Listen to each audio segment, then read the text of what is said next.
Hello students, आज की इस वीडियो में हम लोग पढ़ने वाले हैं गॉस लॉ और उसकी डेरिवेशन को देखेंगे।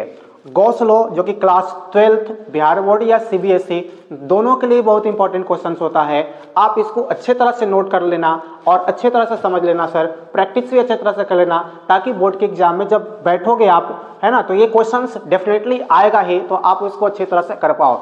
तो आओ डिस्कस करते हैं हम लोग गॉस लॉ के ऊपर और गॉस लॉ को डेराइव्ड भी करने वाले हैं हम लोग। तो गॉस लॉ क्या कहता है, देखो कोई भी अगर क्लोज्ड सरफेस है, कोई भी अगर क्लोज्ड सरफेस, एक क्लोज्ड सरफेस है, इसके अंदर अगर टोटल जितने भी चार्ज होंगे उसको कहते हैं इनक्लोज्ड चार्ज।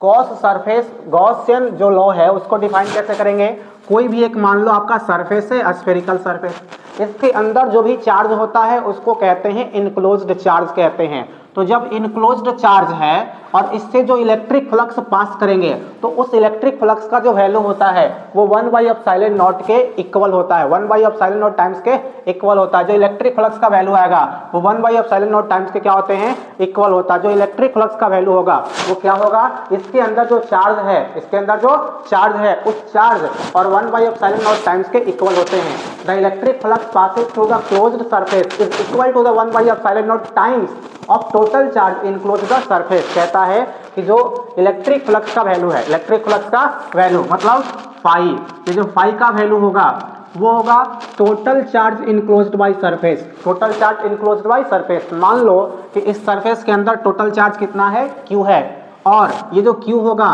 ये 1/ε0 के मल्टीप्लाई के बराबर होगा, यानी phi is equal to Q into 1/ε0। फिर से डेफिनेशन याद कर लो, the electric flux passes through the closed surface, the electric flux passes through the closed surface is equal to 1/ε0 times of total charge enclosed surface। कोई एक spherical surface मान लो या कैसा भी सरफेस है, इसके अंदर जो भी टोटल चार्ज होगा, मान लो Q चार्ज है और इससे होकर के पास कर रहा है इलेक्ट्रिक फ्लक्स फाई, तो फाई का जो वैल्यू होगा वो इसके अंदर जो चार्ज है टोटल वो और 1/ε0 टाइम्स के मल्टीप्लाई के बराबर होगा। अब चलो इसको प्रूव करते हैं कि phi is equal to Q into 1/ε0 कैसे है। तो इसको प्रूव करने के लिए हम लोग क्या करेंगे, सबसे पहले मान लेंगे कि एक स्फेरिकल सरफेस है या स्फेरिकल गॉसियन सरफेस है जिसके अंदर टोटल प्लस Q चार्ज है और इसकी रेडियस कितनी R है। अब देखो इस गॉसियन सरफेस के यहाँ पर हमने क्या किया, छोटा सा, मान लो ये पूरा एरिया A है। अगर इस गॉसियन सरफेस जो स्फेरिकल है उसकी एरिया कितना है, A है, और छोटी सी एरिया की बात करेंगे DA, यहाँ पर छोटी सी एरिया की बात कर लो DA, तो यहाँ पर एक स्मॉल एलिमेंट लीजिए जिसकी एरिया A है। अब यहाँ से देखो इस एरिया है तो एरिया तो होता है एरिया वेक्टर, तो वो सरफेस पे क्या होता है, परपेंडिकुलर होता है। तो अगर ये स्मॉल एरिया D है तो इसकी जो एरिया वेक्टर है वो इस डायरेक्शन में, इस पर क्या होगा, सरफेस पर परपेंडिकुलर होगा।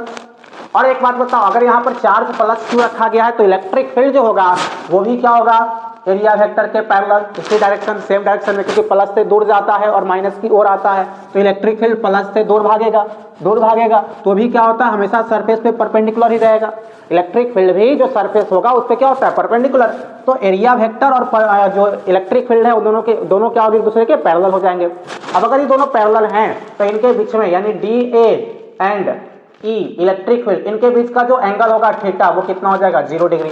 यहाँ पर एंगल 0 डिग्री किसके बीच में, इलेक्ट्रिक फील्ड और एरिया वेक्टर के बीच में। चलो आगे देखते हैं, समझना ध्यान से।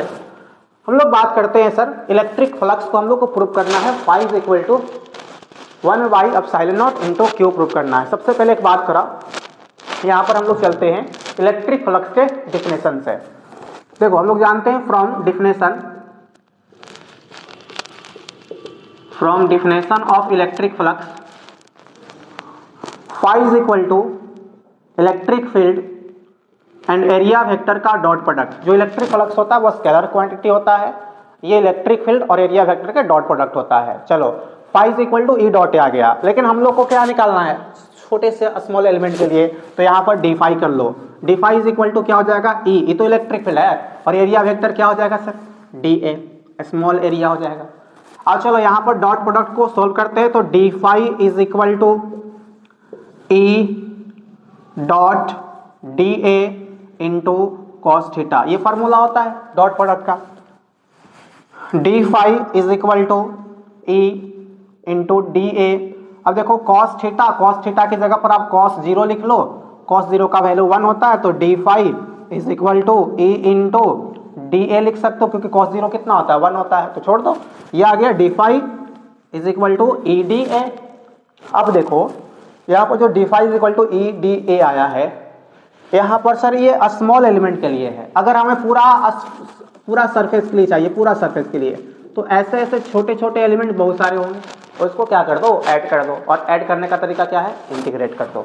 तो इंटीग्रेट कर दो यहाँ से, integrate both side, integrate both side, दोनों साइड क्या कर दोगे, इंटीग्रेट। अब यहाँ पर इंटीग्रेट कर दो, डी फाई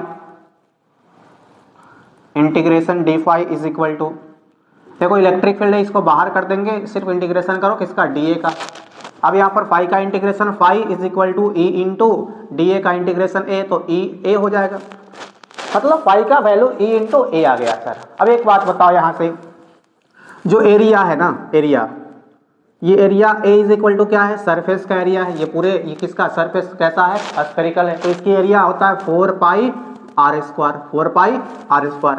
और इलेक्ट्रिक फील्ड देखो, ये जो इलेक्ट्रिक फील्ड है, ये इलेक्ट्रिक फील्ड का वैल्यू क्या होता है, 1/4 pi epsilon naught into Q by R square, ये वैल्यू होता है इलेक्ट्रिक फील्ड का। अब ये दोनों का वैल्यू यहाँ पुट कर दो, फ्लक्स का वैल्यू आ जाएगा।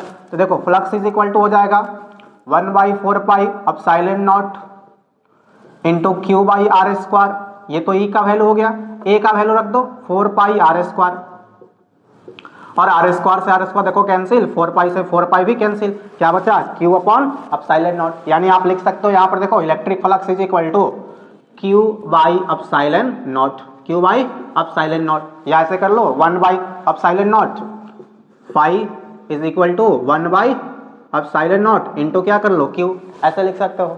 तो ये आपका क्या हो गया, डेराइव हो गया क्या, इलेक्ट्रिक फ्लक्स का वैल्यू बाई गॉस थ्योरम से।